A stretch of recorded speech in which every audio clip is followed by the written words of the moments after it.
It's time for the second half of this fantasy murder mystery where all questions and secrets behind the legend of the Golden Witch are finally revealed. Hi, my name is August and welcome to the August Tale, and I want to help you find something great to read and experience. Today, we are going to be continuing the review of one of the most highly rated visual novels of all time. Today, let's talk about Umineko no Naka Koro ni Chiru, When the Seagulls Cry, Part 2, The Answer Arc. If you have not seen the first part of this review featuring the Umineko question arc, I highly recommend watching that one before checking this one out. Links are in the description down below. And with that said, let's begin. By the end of the fourth episode, we are presented with all the clues necessary to figure out Beatrice's riddles. But for the people who are absolutely terrible at solving mysteries, myself included, episodes 5 and 6 are there to help, through introducing the most arrogant and ruthless character to date, the detective. あなたが犯人です。 Introducing Furudo Erika, the mysterious guest who washed up on the island of Rokenjima. Despite appearing as an unassuming girl, Erika is the perfect representation of an individual who's way too overqualified for the job, and makes it abundantly known. Erika does an extremely thorough job at playing the detective. Leaving no riddle or clue left unsaid, her detective skills goes far beyond Battler's ability, explaining even the most minuscule of details to corner her opponent. As a player on the mystery side, explaining the most unfathomable of riddles and closed rooms are mere child's play. It's all done logically and well within the confines of human understanding, because at this point in the game, wild theories like small bombs isn't going to cut it, no matter how comically dumb or wonderfully bullshit it is. I know, I'm sad too. Through her deductions, Erika's arcs provide even more hints for you to solve the mystery. She's a great asset. But oh man, do I hate her guts and want to throw her body back into the ocean. Furudo Erika is a tactless bastard. All of these murders and mysteries are a game to her. Sure, in the grand schemes, they are actually games, but it certainly doesn't feel that way. A victim could have his throat sliced open, and while the rest are crying their hearts out, Erika's over here poking the body with chopsticks, asking if they're alive. For a haughty detective, this is a gremlin who throws out morals for the sake of the truth. Yeah, the truth should be objective, but saying Santa Claus doesn't exist in front of a 9-year-old child, obliterating their hopes and dreams with facts and logic, might not be the right move. Such a level of reasoning may be possible for Furudo Erika, but such a level of heartlessness is exclusively reserved for one Furudo Erika. And yet, that's what makes Erika such a great, pivotal, and contrasting character. As much as I want to slap that blue-haired Flex Seal-obsessed spider monkey, she's a necessary piece to help battlers solve the mystery, and provides a different perspective to the visual novel's major themes. It's a strange feeling when the people you initially disliked end up becoming fond characters, but it's even weirder when loathsome characters actually end up becoming helpful in the end. Erika, I absolutely hate your guts, but I'll begrudgingly accept you, and your shoddily spoken English.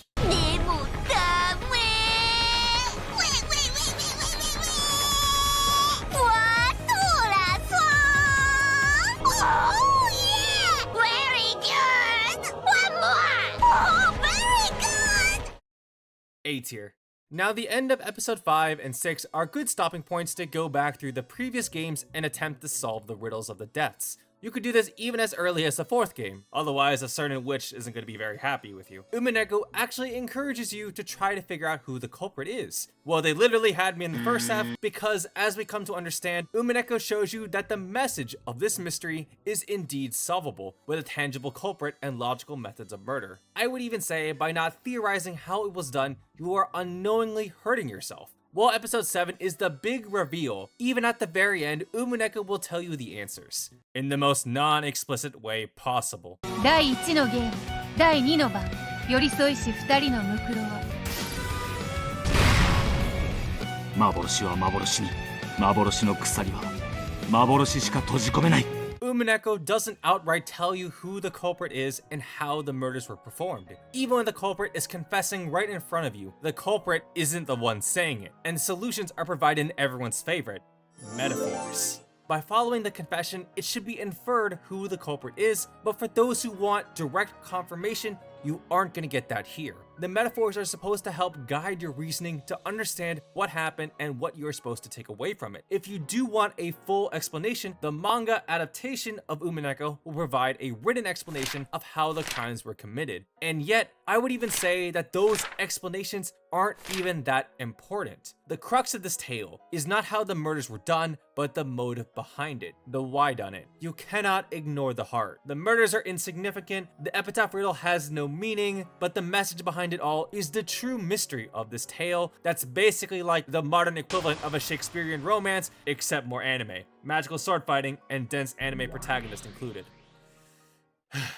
Battler, you incompetent buffoon.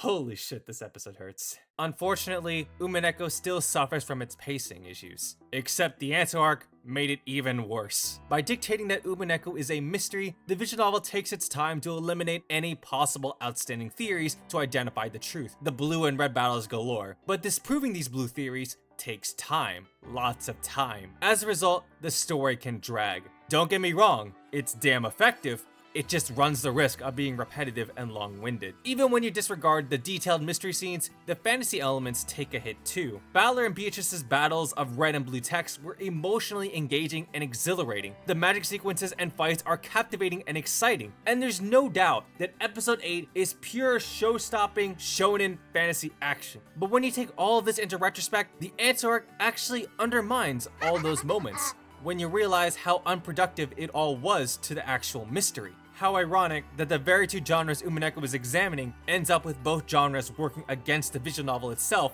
from a reading perspective. By posing as a fantasy, the mystery sequence can lack long-term engagement. By posing as a mystery, the fantasy sequences are interpreted as unproductive filler. And together, those negatives affect the pacing and enjoyment. No matter which side of Umineko you fall under, fantasy or mystery, it's a fatal flaw to Umineko as a collective whole that's already super long.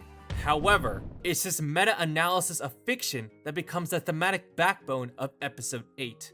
Throughout the games, we are led to believe that multiple theories can coexist in this cat box. You know, the thing the visual novel won't stop beating you over the head with. Umineko spends every game detailing the possible truths of Rokunjima, all of which turn out to be a typhoon of tragedy, murders, betrayals, and love. The truth can be uncompromising, unsatisfying, and even uninteresting. So then, do you even need to know what the real truth is? Just by learning the information, one's perception, reasoning, and judgment changes. Like, do you need to know what exactly goes into your food every day? Do you need to know how many ticks live on a bus seat? Do you need to know when your parents are having sex right next door? Ignorance is bliss. But it's that determination to learn the sole truth behind everything that pushes people forward. It's this conflict of interest that episode 8 is based off of, and it becomes the final ultimatum you yourself have to make at the very end. That's right, Umineko's episode 8 becomes interactive. The story will throw you riddles, logic puzzles, and even gives you a mock murder mystery game for you to solve. And then at the very end, Umineko presents you with a choice. Will you accept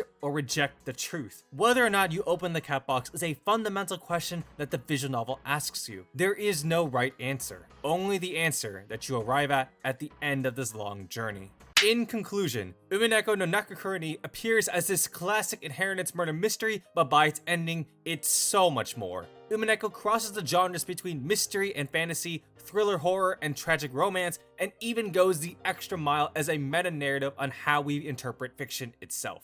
It's a work that gives you the pieces and asks you to solve the mystery yourself, to come up with your own thoughts and interpretations of the story and its themes. But it's this open-ended request and widely ambiguous nature that becomes the visual novel's most controversial factor to it. Umineko will not give you direct answers. So for those readers who are expecting explicit, conclusive answers, you will not get it here. Because thematically, Umineko teaches you that there are endless possibilities and truths to consider and to examine multiple perspectives to form your own golden truth. Regardless of what answer you arrive at, the illusion of magic, or the sleight of hand of tricks, Umineko delivers powerful messages of truth, hope, the future, and happiness. It only took me around 150 hours to read, after documenting my entire experience of reading this behemoth epic of a visual novel. And it indeed deserves a spot as one of the best visual novels in the medium in all aspects in terms of production and storytelling. I give Umineko Chiru a 4 out of 5, but I give Umineko no Naka Koro